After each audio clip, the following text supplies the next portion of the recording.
Assalamualaikum warahmatullahi wabarakatuh. Selamat pagi semua. Salam sehat selalu.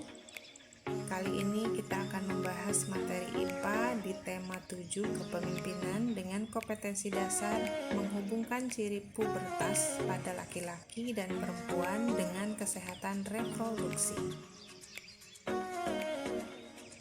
Perbandingan fisik sebelum, saat, dan setelah pubertas. Pada masa kanak-kanak sebelum pubertas, kemudian masa remaja, saat pubertas, dan masa dewasa adalah setelah pubertas. Masa anak-anak atau bisa dikatakan masa sebelum pubertas. Perkembangan tubuh pada masa ini memungkinkan anak-anak untuk mampu membaca, berhitung, memiliki rasa sedih dan malu, serta sudah mulai dapat melakukan pekerjaan-pekerjaan ringan dengan pendampingan orang tua. Pada masa remaja atau bisa dikatakan saat pubertas. Pada masa remaja, manusia akan mengalami pubertas. Pubertas ditandai dengan terjadinya perubahan fisik, pola pikir, dan pematangan fungsi organ reproduksi manusia. Perubahan fisik yang kalian alami belum tentu sama dengan yang teman kalian alami pada umur yang sama. Masa dewasa atau bisa dikatakan masa setelah pubertas. Masa dewasa ditandai dengan melambatnya pertumbuhan dan perkembangan manusia. Manusia dewasa sudah dapat berpikir secara matang. Peran orang tua pada masa pubertas yaitu diperlukan dalam menyikapi masa pubertas, dan peran orang tua dapat memberi pemahaman kepada kita mengenai perubahan-perubahan yang baru saja terjadi dalam diri kita. Kegiatan positif pada masa pubertas. Masa pubertas sebaiknya diisi dengan kegiatan yang positif, misalnya mengikuti latihan bela diri, sepak bola, atau cabang olahraga lainnya, membuat kerajinan tangan, dan mengikuti kursus tari, musik, atau melukis. Kegiatan positif juga dapat diisi dengan membantu orang tuamu.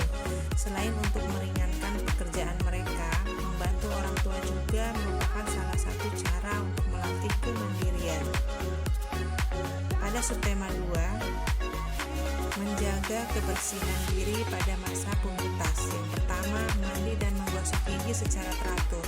2, mencuci muka secara teratur untuk mencegah atau mengurangi jerawat. 3, memakai pakaian yang bersih milik pribadi dan menggunakan pakaian dengan bahan menyerap keringat. Mengganti pakaian dengan pakaian yang bersih setelah selesai berolahraga. Menjaga pola makan pada masa pubertas, yaitu dapat dilakukan dengan menyeimbangkan porsi makan dengan aktivitas fisik yang dilakukan untuk menghindari obesitas. Kita juga perlu mengkonsumsi makanan yang beragam untuk mendapatkan gizi yang seimbang. Pada subtema 3, persiapan dalam menghadapi masa pubertas. Saat memasuki pubertas, kebutuhanmu untuk berteman terus menjadi lebih besar. Teman dan lingkungan di sekitarmu memiliki pengaruh yang besar bagi kehidupanmu. Oleh karena itu, kamu harus dapat memilih teman yang baik. Selain kebutuhan dalam berteman, kamu juga harus berhati-hati ketika memilih tayangan untuk ditonton. Pilihlah tayangan yang sesuai dengan usiamu. Saat memasuki masa pubertas, kita juga harus menggunakan toilet yang terpisah khusus untuk laki-laki atau untuk perempuan. Cara melindungi diri dari penyakit pada masa pubertas. Yang pertama adalah mandi dan membasuh wajah secara teratur untuk mengurangi risiko tumbuhnya jerawat. 2, mencuci tangan setiap hendak dan selesai buang air besar dan buang air kecil, serta menyiram kloset dengan bersih. 3, mengganti pakaian ketika sedang lembab, terutama setelah berolahraga. Biasakan juga untuk tidak menggunakan handuk atau pakaian secara bergantian dengan orang lain. Baik anak-anakku, ini ada tugas buat kalian, silakan kalian kerjakan. Yang pertama ini adalah untuk subtema 1, subtema 2, dan subtema 3. Terima kasih, mudah-mudahan kalian bisa memahaminya. Assalamualaikum warahmatullahi wabarakatuh.